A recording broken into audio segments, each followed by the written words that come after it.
Olá, meu nome é Felipe Turesso, eu sou advogado criminalista e de propriedade intelectual e hoje eu vou reagir novamente ao anime Code Geass, mais precisamente ao episódio 6 da primeira temporada. Na verdade é um trecho bem curto, né, deste episódio, mas é bastante interessante. Eu já reagi ao Code Geass em outra oportunidade, abordando o direito à revolução, né, fazendo esse paralelo do anime com este direito à revolução. Faço aí o convite para depois você assistir, caso tenha interesse.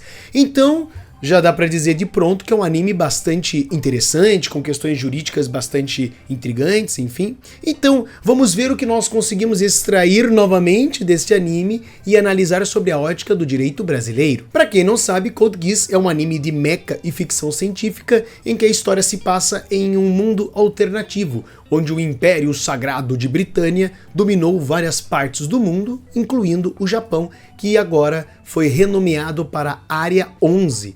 Os japoneses, que agora são chamados de Elevens, de 11, são tratados como cidadãos de segunda classe. O protagonista, Lelouch V. Britannia, é um príncipe exilado de Britânia e que deseja se vingar do Império por ter arruinado a sua vida, ter causado a morte da sua mãe, enfim. Eventualmente o Lelouch recebe um poder misterioso chamado Geass, de uma mulher enigmática chamada Shitsu, e este poder ocular, este Geass, lhe dá a habilidade de dar ordens absolutas a qualquer pessoa, né, que elas vão ser obedecidas sem questionamento. Então se ele dá a ordem, morra, a pessoa vai lá, né, e acaba com a própria vida. Então com este poder, ele assume uma identidade, né, um disfarce chamado Zero e lidera um grupo rebelde chamado Ordem dos Cavaleiros, justamente para desafiar Britânia e lutar pela liberdade do Japão. Infelizmente não poderei colocar as partes em que eu reajo propriamente ao anime devido a questões de direitos autorais, infelizmente o YouTube tem as suas restrições,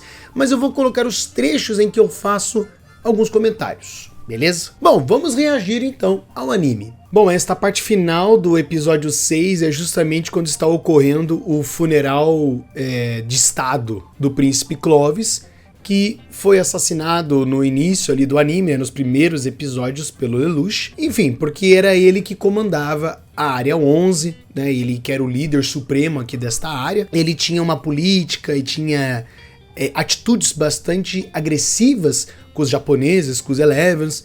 Eles eram totalmente segregados ali da sociedade britaniana, que agora domina o Japão.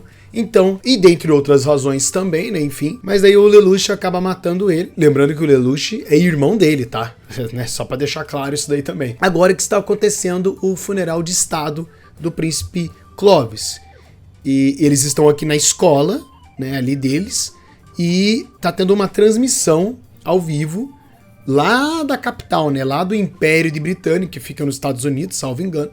E lá que tá tendo daí toda essa cerimônia. Aí tem membros também da família imperial britaniana aqui, né, enfim, no evento. E daí tem o anúncio. Agora, o 98º imperador do Sagrado Império de Britânia, né, britaniano, Sua Majestade Imperial dirá algumas palavras, que no caso daí é o pai do príncipe Clovis, né, e pai do Lelouch também, que é o Imperador Charles, que daí aparece aqui finalmente vai começar o discurso dele. Lelouch evidentemente já fica com raiva, porque ele odeia, né, o pai dele, e é aqui que começa, que é a parte mais importante aqui da nossa conversa. Charles inicia seu discurso. As pessoas não são iguais. Alguns nascem mais ágeis, outros mais bonitos. Alguns têm pais pobres e outros têm a saúde frágil. Na forma como nascem e são criados e em suas habilidades, todos os humanos são diferentes. Sim, as pessoas existem para ser discriminadas umas pelas outras, e por isso as pessoas lutam e competem.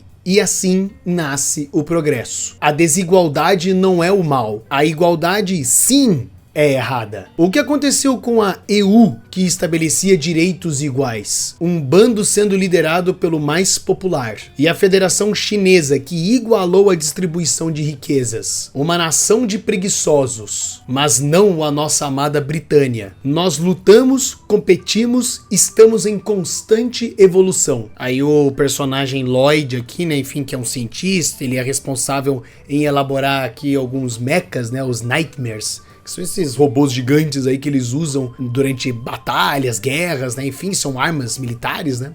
E ele diz ali, evolução é uma ótima palavra. Apenas a Britânia está em progresso, está andando rumo ao futuro. E mesmo a morte do meu filho Clovis prova que Britânia está evoluindo. Lutem, compitam, roubem, adquiram, dominem. No final, o futuro os aguarda. All Hail Britannia, né? Que todos saúdam Britânia. Aí, como eu falei, esta cerimônia está sendo realizada lá na capital do Império Sagrado de Britânia, e daí tem soldados ali, oficiais, ali, enfim, pessoas da alta sociedade ali de Britânia, enfim, pessoas do poder público ali que estão participando dessa cerimônia, e todo mundo começa a gritar, né? Todos saúdam Britânia.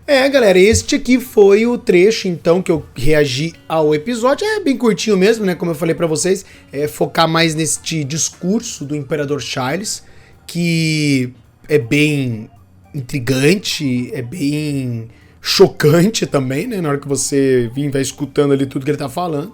Então, só com base nisto, já podemos dizer seguramente que existem vários temas jurídicos interessantes em Code Geass, né? Mas o que mais se destaca aqui hoje é justamente essa questão do direito à igualdade, que foi o tema ali central, basicamente, do que o Imperador Charles está dizendo no seu discurso. E este assunto nos remete aos direitos fundamentais, né?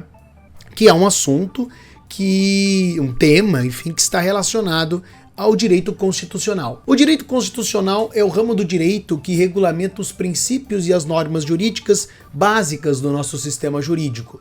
É a área do direito que determina os direitos fundamentais, os direitos básicos, os direitos essenciais e estrutura, organiza, funda o Estado. É o ramo do direito que serve de base para todos os outros ramos do direito. E pois bem, o discurso do Imperador Charles, Zi Britannia, no velório aí do seu filho, o Clovis, lá Britânia, apresenta vários pontos interessantes, como eu falei. E o primeiro que eu destaco é quando o Charles ali fala sobre igualdade.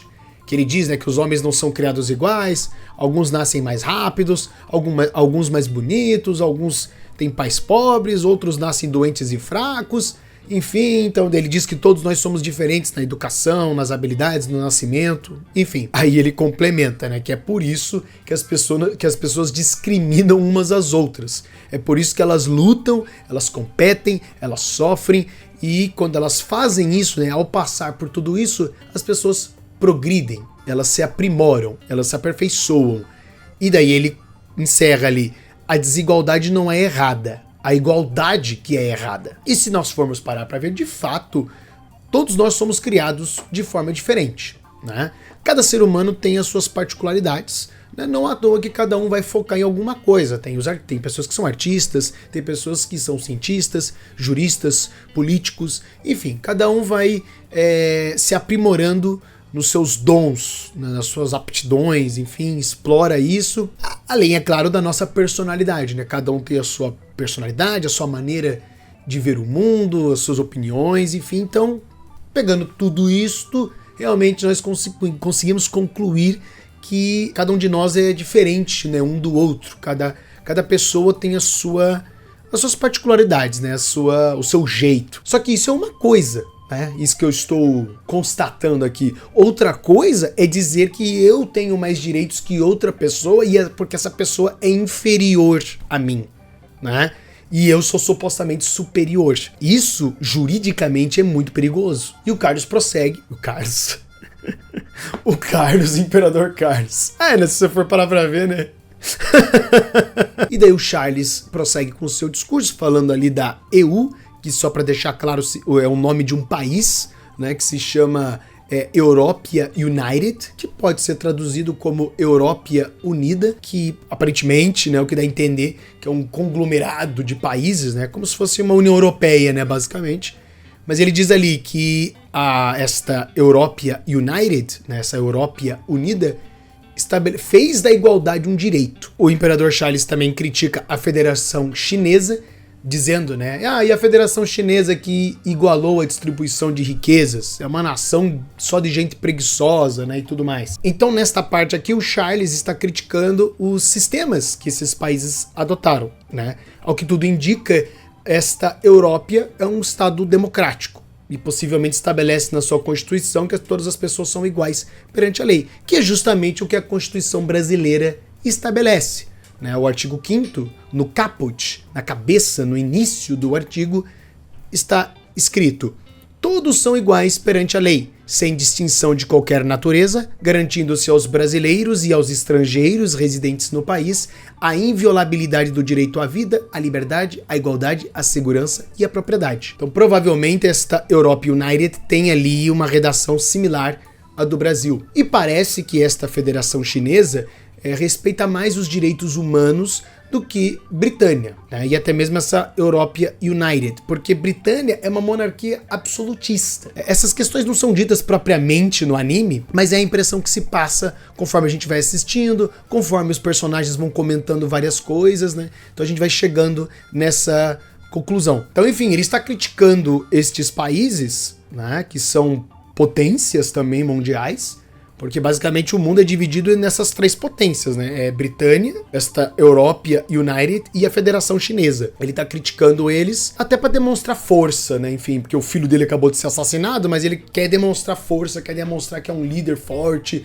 que Britânia está prosseguindo, está avançando, mesmo com a morte do filho dele. Então vocês estão vendo, todo o discurso aqui do Imperador Charles orbita neste tema da igualdade. E outros direitos fundamentais também que a gente pode eventualmente debater.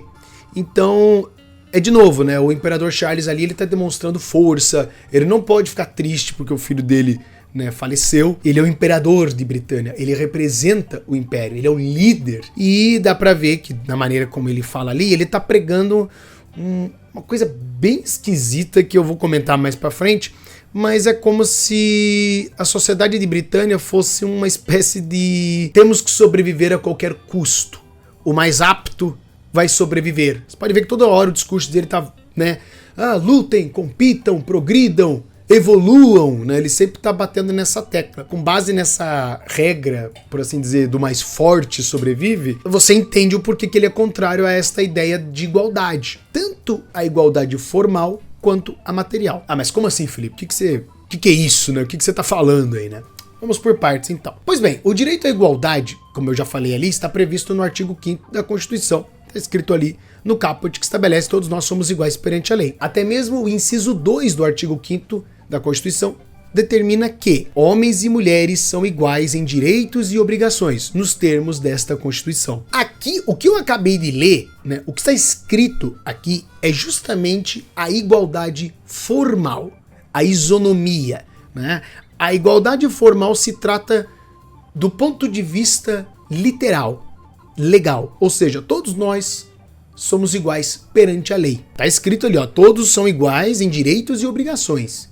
Então ninguém tem mais vantagem do que outro só porque é homem, ou porque é mulher, ou porque tem mais dinheiro, ou porque tem menos dinheiro, ou porque... Enfim, tá bem claro que todos nós somos iguais perante a lei. É a igualdade formal, é no sentido literal, no sentido legal, no que está escrito aqui. Beleza, Felipe, esse aqui é o sentido formal, mas e o sentido material que você disse anteriormente? Pois bem, a igualdade material estabelece, em termos mais simples, tentando simplificar aqui, devemos tratar igualmente os iguais e desigualmente os desiguais na medida da sua desigualdade. Eu sei que pode parecer confuso no primeiro momento, mas eu cito aqui o jurista Manuel Gonçalves Ferreira Filho, que ele esclarece essa questão aqui para nós. Por paradoxal que pareça à primeira vista, o princípio da igualdade admite desigualações, mas para atender à igualdade. Com efeito, como aponta a lição célebre de Rui Barbosa na oração aos moços, a regra da igualdade não consiste senão em quinhoar desigualmente aos desiguais, na medida em que se desigualam. E acrescenta, nesta desigualdade social, proporcionada à desigualdade natural, é que se acha a verdadeira lei da igualdade. Em consequência, o princípio da igualdade não proíbe de modo absoluto as diferenciações de tratamento, veda apenas aquelas diferenciações arbitrárias, as discriminações, destituídas de fundamento objetivo racionalmente justificável. Como assim, Felipe? Eu ainda não entendi. Significa então que o princípio da igualdade, este direito à igualdade, ele admite desigualações, ele admite que em certos casos eu estabeleça uma desigualdade, um tratamento que não é igual a todos? Pois bem, voltemos à frase. Tratar igualmente os iguais e desigualmente os desiguais na medida da sua desigualdade. É pegar os que estão numa desigualdade e trazê-los, né, usando a lei, para que eles possam se reerguer e que, tem aqui a igualdade. Só que tem pessoas que estão numa situação de desigualdade. Então a lei empurra essas pessoas para cima para haver esta igualdade, esta equidade, entende? A ideia é esta. Trazendo um exemplo aqui para explicar melhor esta questão, é possível criar um concurso público para agente penitenciário para uma prisão feminina restrito a mulheres. Somente mulheres podem se inscrever neste concurso público específico porque se trata de uma penitenciária feminina. Esta igualdade material não proíbe que a lei, que uma legislação crie discriminações, desde que estas discriminações obedeçam o princípio da razoabilidade, da proporcionalidade, exista uma justificativa para que isso aconteça. É claro que daí tem que analisar caso a caso. Ou seja, a igualdade material é a exceção, basicamente. A igualdade formal é a regra. Todos nós somos iguais perante a lei, todos nós temos obrigações iguais, enfim. Mas existem situações, alguns casos na legislação, havendo uma justificativa, obedecendo estes princípios da razoabilidade, da proporcionalidade, podem ter discriminações, por assim dizer. É que essa palavra não seria a melhor palavra para dizer isso, mas é que, querendo ou não, é o que acontece. Você, num primeiro momento, você vai dizer isso, Pô, mas isso aí é uma discriminação. Por que um homem não pode fazer um concurso público para uma prisão feminina? Por que um estrangeiro não pode se candidatar à presidência da República? Então, enfim, existem justificativas. Então, o direito à igualdade, esse sentido material do direito à igualdade, são as exceções. São situações que, neste caso concreto, funciona desta forma. Mas enfim, espero que eu tenha conseguido esclarecer aqui para vocês essa questão. E apenas para complementar aqui o nosso estudo, as afirmações do jurista Manuel Gonçalves Ferreira Filho são bastante estimulantes. É necessário desde logo distinguir a igualdade de direito e a igualdade de fato. Esta é uma igualdade de condição de vida, que pode ser um ideal, como está sugerido na República de Platão, mas nunca se realizou na realidade. Na verdade, tal igualdade parece impossível em face da diversidade de aptidões, de inteligência, de capacidade e etc. que há entre os seres humanos. A igualdade de direito, a isonomia, consiste no reconhecimento a todos os seres humanos de um mesmo status jurídico. Nela, a lei é igual para todos. Todos gozam dos mesmos direitos e das mesmas obrigações. A essa é que aludia o pronunciamento de Péricles, que fechava os olhos para a escravidão que então existia. Essa igualdade de direito foi uma das reivindicações do constitucionalismo moderno. Está clara a sua afirmação na Declaração de Direitos de 1789. Suprimiu os privilégios do clero e da nobreza. A plena concretização dessa igualdade, todavia, somente se completou quando foi suprimida a escravidão pelo mundo afora. E recapitulando aqui, Britânia é uma monarquia absolutista e tem uma legislação bastante discriminatória. Só o discurso ali do imperador Charles já dá para perceber esse tipo de coisa. É claro, no universo aqui do Code Geass, existe um sistema, uma legislação, enfim, ali, que estabelece essa questão do cidadão honorário de Britânia, que é o que acontece com o Kururugi Suzaku, que é um outro personagem aqui do anime, que é o amigo do Lelouch, enfim. Ele é um japonês, ele é um 11, que se torna um cidadão honorário de Britânia. Ele não é um britaniano, mas ele tem vantagens, ele tem direitos que um japonês, que um 11 não tem. E nós podemos fazer um paralelo com essa situação do anime justamente com o período da escravidão aqui no Brasil. A Constituição do Império do Brasil, por incrível que pareça, estabelecia que o Brasil era uma monarquia constitucional e elencava o direito à igualdade. O artigo 179 da Constituição do Império de 1824 estabelecia que a inviolabilidade dos direitos civis e políticos dos cidadãos brasileiros, que tem por base a liberdade, a segurança individual e a propriedade, é garantida pela Constituição do Império pela maneira seguinte. Aí tem vários incisos e o inciso 13 estabelece lá: a lei será igual para todos, quer proteja, quer castigue, ou recompensará em proporção dos merecimentos de cada um. Só que tem um grande detalhe aqui na redação da Constituição de 1824. Como vocês podem ver ali no caput, na cabeça do artigo, no início do artigo 179, ele determina ali: inviolabilidade dos direitos civis e políticos dos cidadãos brasileiros. E aí você me pergunta: Felipe, quem é cidadão brasileiro? Qual que é a definição? Né? Aí o artigo 6º da Constituição do Império regulamenta, né, essa questão, mas eu destaco o inciso 1 do artigo 6º, que ele estabelece ali: são cidadãos brasileiros, inciso 1, os que no Brasil tiverem nascido, quer sejam ingênuos ou libertos, ainda que o pai seja estrangeiro, uma vez que este não resida por serviço de sua nação. E só para deixar claro aqui, a redação do artigo, no momento que se determina sejam ingênuos ou libertos, a palavra ingênuo aqui está se referindo a quem é filho de escravo e nasceu livre. E libertos são escravos que obtiveram a sua liberdade. Beleza, Felipe, então significa que os escravos não eram então cidadãos brasileiros. Exatamente. Escravos na época do Império do Brasil não eram considerados cidadãos brasileiros, então eles não tinham direitos. Né? E vale ressaltar que existia discussão na época se os filhos de escravos ou escravos que obtiveram sua liberdade tinham direitos iguais aos de um cidadão brasileiro. Ou seja, será que um filho de escravo, né, nasceu livre, será que ele tem os mesmos direitos que um cidadão brasileiro? Né, tinha essa discussão, que realmente é uma coisa abominável. Então, é uma situação similar ao Suzaku aqui no Code Geass. Né, se você for parar para ver, é bem parecido. É por isso que os direitos fundamentais e o princípio da dignidade da pessoa humana são importantíssimos. Né? São duas questões estabelecidas pela Constituição de 1988 e que tem uma importância gigante. Mas como assim, Felipe? O que são direitos fundamentais? Né? Você está falando o tempo todo, mas o que é isso? Direitos fundamentais, para deixar claro, são direitos básicos que todos nós temos. São direitos inerentes ao ser humano. É justamente isso, o direito à vida, à liberdade, à igualdade, à propriedade. Né? São coisas básicas, são direitos naturais que qualquer ser humano possui. E que a Constituição do Brasil reconhece isso como direito e elencou lá no artigo 5º da Constituição.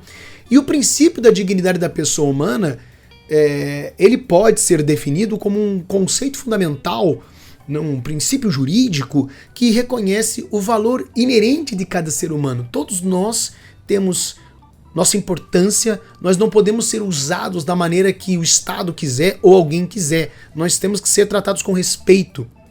Né? Nós temos a nossa dignidade. O ser humano é um fim em si mesmo. Ele deve ser respeitado, deve ser tratado com humanidade, né? Considerando seus direitos. Veja, isso na época do Império do Brasil não existia essa ideia de dignidade da pessoa humana. Isso é uma construção que foi feita ao longo do tempo. Né? Direitos fundamentais já existiam. Né? Você pode ver ali, o artigo 179 estabelecia na Constituição ali do Império. Mas não era uma coisa assim, era cheia de problemas. Até mesmo quem não tinha bens, né? Quem não tivesse um patrimônio ali considerável, essa pessoa não podia nem votar. Então, veja como é diferente hoje em dia. Então, esses direitos fundamentais, esses direitos básicos vão evoluindo com o passar do tempo. E ainda bem, né? Porque, pelo amor de Deus, né? Se continuasse do jeito que era ali na época do Império. E eu tô dizendo tudo isso porque é justamente para vislumbrar como aqui no universo do Code Geass é diferente. Porque o Charles, o imperador, critica ali a European United e a Federação Chinesa, né? Ele critica esses dois países ali porque eles têm uma legislação que busca proteger mais isso que eu estou dizendo, que é que nem a legislação do Brasil, que busca proteger direitos fundamentais, dignidade da pessoa humana, enquanto que o Império Sagrado de Britânia não. Ele é uma monarquia absolutista. A diferença, né, é que uma monarquia absolutista, o monarca ele tem poder absoluto.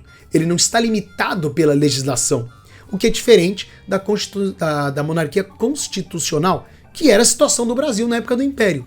O imperador, embora, claro, né, existem críticas ali, né, se você for analisar a Constituição de 1824, tem algumas coisas ali que você até pode questionar, será mesmo que ele era tão limitado assim? Enfim, tem algumas questões ali que dá para discutir, mas a Constituição do Império justamente visava limitar o poder do monarca, para que ele não fosse um monarca absolutista, um monarca que pudesse fazer o que quisesse. É que nem acontece na Inglaterra, né, que é uma monarquia constitucional, que o poder do monarca está limitado pela lei. Ele não pode fazer o que ele quiser, né? Que nem o Japão também.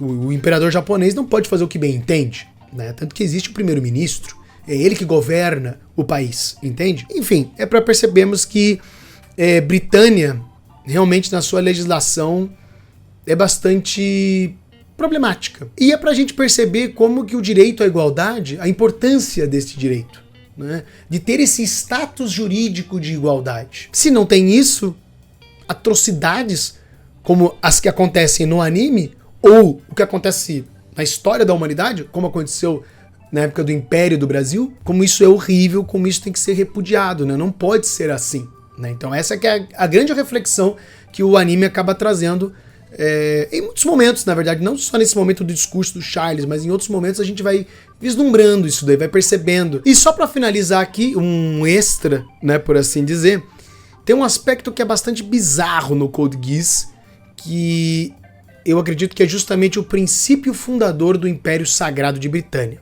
Mas como assim, Felipe? O que você quer dizer com isso? Britânia é uma monarquia absolutista. E dá pra ver que a legislação de Britânia não estabelece a igualdade entre as pessoas. Então se vislumbra que existe uma superioridade do povo de Britânia, dos cidadãos de Britânia, em relação aos outros povos do mundo. Não é só em relação ao Japão, que é a Área 11. Na verdade, se você for ver ao longo do anime inteiro, não só o Imperador Charles, mas outras pessoas de Britânia sempre tem essa visão bem soberba, né? Bem arrogante. Não, nós somos melhores, Britânia continua evoluindo enquanto que o mundo está parado, Federação Chinesa, um bando de preguiçosos e não sei o quê. O discurso do Imperador Charles vai ao encontro de algumas afirmações do filósofo inglês Thomas Hobbes, que são bastante estimulantes. O Charles, né, ele fala ali que a desigualdade é uma coisa boa. E na famosa obra de Thomas Hobbes, Leviatã, o autor explana sobre igualdade, autoritarismo e absolutismo. No capítulo 13 do livro, Thomas Hobbes afirma que mesmo que existam pessoas fisicamente mais fortes do que outras, ou pessoas que sejam mais inteligentes do que outras, nenhuma delas está completamente a salvo. Nenhuma delas pode dizer que nada de ruim vai acontecer com elas. Não significa dizer que a pessoa que é fisicamente mais forte, ou a que seja mais inteligente, ela é superior, ela está imune aos demais, às outras pessoas. Porque mesmo a pessoa mais fraca, ela consegue matar, seja o que é fisicamente mais forte ou mais inteligente. Por que ela conseguiria? De uma forma furtiva, se unindo com outras pessoas para este propósito. Ao contrário do que o Imperador Charles afirma no seu discurso, Thomas Hobbes afirma que todos os humanos são iguais porque eles têm essa igualdade de capacidade de se ferirem. Eu não sou imune. Se alguém tenta me ferir, eu não sou imune.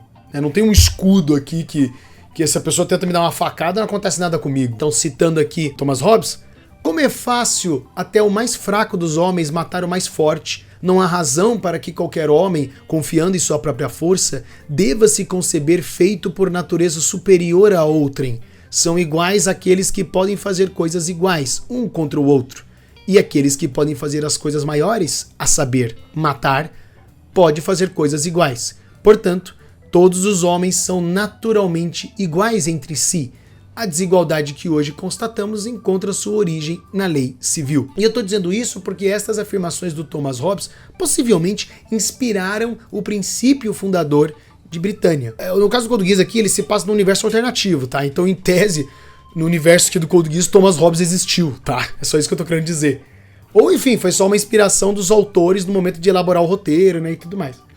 Mas, de qualquer maneira, dá pra ver que o Thomas Hobbes, ele tá aqui nessa ideia toda do princípio fundador do Império Sagrado de Britânia. Até porque existe a questão do estado de natureza. Ah, mas o que é isso, Felipe? Isso é uma questão que eu expliquei em outro vídeo também, no vídeo em que eu reagi ao The Last of Us, falando justamente sobre isso, do estado de natureza, né, enfim. Mas explicando aqui rapidamente, basicamente seria uma situação hipotética que antecede a existência da sociedade civil como nós conhecemos. Os humanos, as pessoas vivem em circunstâncias naturais. As pessoas são totalmente livres para fazer o que elas bem entendem, mas elas estão em constante conflito entre si. Por quê? Porque existe uma escassez de recursos e as pessoas têm os seus desejos, os seus interesses e querem satisfazer as suas necessidades. Fica nessa briga constante. É como se o mundo, a sociedade humana fosse uma selva, né?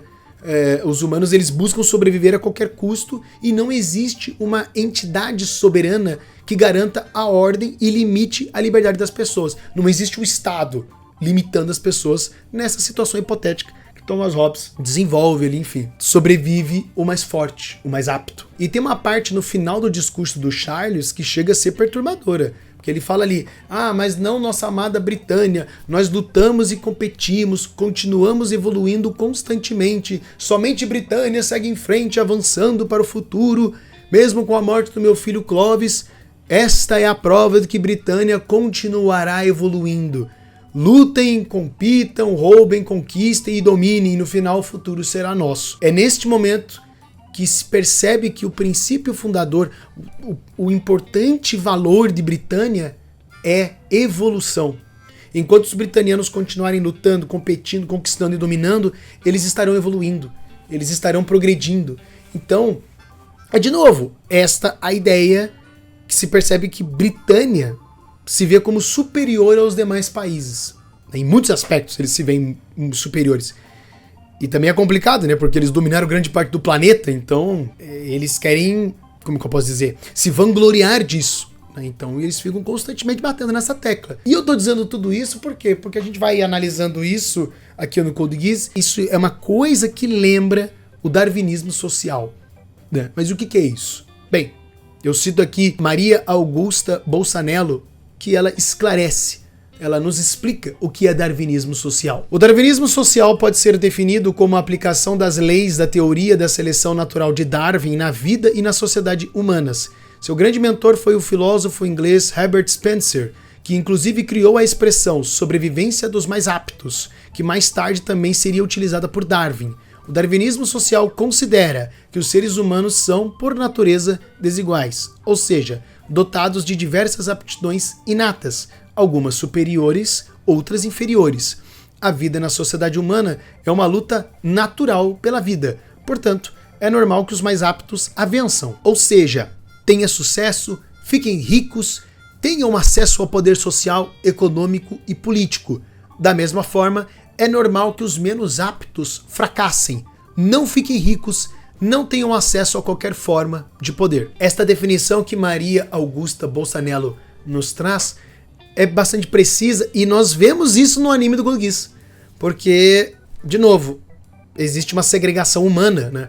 Eles querem dizer que os britanianos são superiores, que são melhores, eles sobrevivem, eles vencem, e os japoneses, né, os Elevens, que perderam a guerra contra a Britânia, são inferiores e têm que ser eliminados, têm que ser segregados, e dane-se. É justamente essa ideia do mais apto.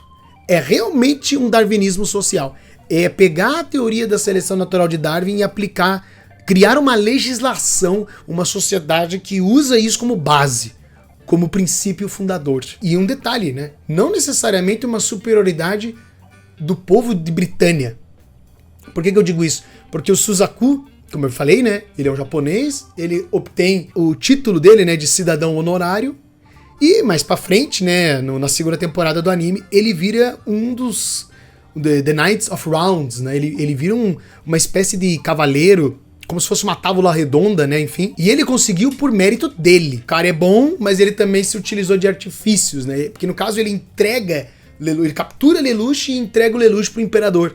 Né? Então ele faz uma troca, né? Se você for parar pra ele. Ele faz uma negociação pra conseguir também o que ele quer. Ou seja, não necessariamente é só britanianos que são, como é que eu posso dizer, consagrados, né? Enfim, que recebem recompensas Realmente um cada um por si. Então acaba sendo uma mistura até, se você for parar pra ver, de darwinismo social, aí tem um pouco de uma meritocracia distorcida, maluca. Então é uma doideira se você for parar pra ver. E juridicamente isso daqui é inaceitável. Isso aqui essa sociedade ignora completamente a dignidade da pessoa humana e esse direito à igualdade e tudo mais. Ou seja, não existe direito à igualdade. É cada um por si. Você tem que provar que você é bom e que você é melhor e você tem que fazer de tudo para conseguir. Por isso que o Charles fala ali: roubem, lutem, compitam e dominem. Né? Então, e daí vai ao encontro com essa questão do Suzaku. Ele é um japonês, um Eleven, que se tornou um cidadão honorário e veja onde ele chegou. Então, pegando a ideia do estado de natureza de Thomas Hobbes com o darwinismo social, se vislumbra que Britânia prega a sobrevivência do mais apto. Esta é a ideia, né? Este é o princípio fundador de Britânia. Até porque o próprio nome do imperador Charles, né, provavelmente advém de Charles Darwin, né? Só você, né, associar aí, né? Beleza, Felipe, mas você ficou falando aí, princípio fundador de Britânia e tal, é isso e aquilo. Mas e no caso do Brasil?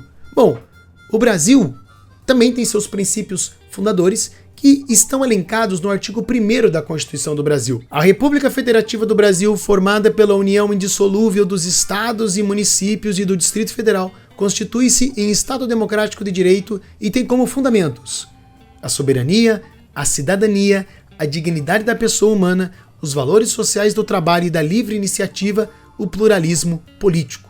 E o parágrafo único: todo o poder emana do povo, que o exerce por meio de representantes eleitos ou diretamente nos termos desta Constituição. Estes são os princípios fundadores do Brasil. Estas são as ideias fundantes, é o ethos do Brasil. E eu destaco, pelo menos na minha visão, o mais importante é o inciso 3, a dignidade da pessoa humana, justamente por conta do que eu já falei. E o que acontece no Code Geass, né, você percebe, não tem consideração nenhuma pelos seres humanos, né, por esta dignidade humana, né, que de novo, somos seres humanos que têm direitos, que merecem ser respeitados, que merecem ser tratados com dignidade e com humanidade. No Code Geass isso não existe. No Code Geass é uma guerra constante, é uma briga constante, o anime inteiro é isso daí, né, se você for parar pra ver. Então, para você ver a diferença, veja o princípio fundador de Britânia e do Brasil. Veja como isso influencia na construção da sociedade. Porque é aquela coisa, o direito de cada país é uma representação, é um reflexo daquela sociedade. Né? Normalmente, a legislação de um país é um reflexo de uma sociedade. Claro, não dá para dizer isso de uma maneira absoluta, mas é claro que a sociedade também vai mudando com o passar do tempo, e ainda bem, né, que melhora, que se aprimora, porque também essa é a questão, é uma das, como que eu posso dizer, é um dos aspectos que o direito tem que passar sempre para buscar cada vez mais justiça, que é o quê? Fazer uma autocrítica, buscar se aperfeiçoar, buscar mudar, para que a sociedade vá progredindo, porque a sociedade vai mudando e o direito tem que dar respostas para novos problemas, para novas questões que vão surgindo. Da mesma forma que a escravidão acabou no Brasil, novas coisas vão surgindo e novas mudanças vão sendo feitas e nós vamos evoluindo cada vez mais. Mas sempre pautados na dignidade da pessoa humana e nesses outros princípios que estão aqui, a soberania, a cidadania, valores sociais do trabalho e da livre iniciativa, pluralismo político, né? Então, enfim, são várias coisas que fundam, que fazem a base do Estado brasileiro. Bem, acredito que é isso então, né? Falei, é muita coisa, mas é bastante interessante. É pra vocês verem como Code Geass é um anime assim muito intrigante, com muitas coisas que a gente consegue fazer paralelos com a realidade jurídica brasileira, e esta é a conclusão que eu chego. Se você assistiu até aqui, eu agradeço imensamente. Por favor, inscreva-se aí no canal, clique no gostei, comente, e se quiser dar uma sugestão de alguma obra para que eu possa reagir e tecer comentários jurídicos pertinentes, por favor, fique à vontade. Estamos aqui para entender esta bomba jurídica que é o Brasil, porque não é fácil, né? Vocês estão vendo, é cheio de coisa, tem sempre que ficar estudando, mas ao mesmo tempo é bastante enriquecedor, né? Mas é isso aí, muito obrigado e até a próxima!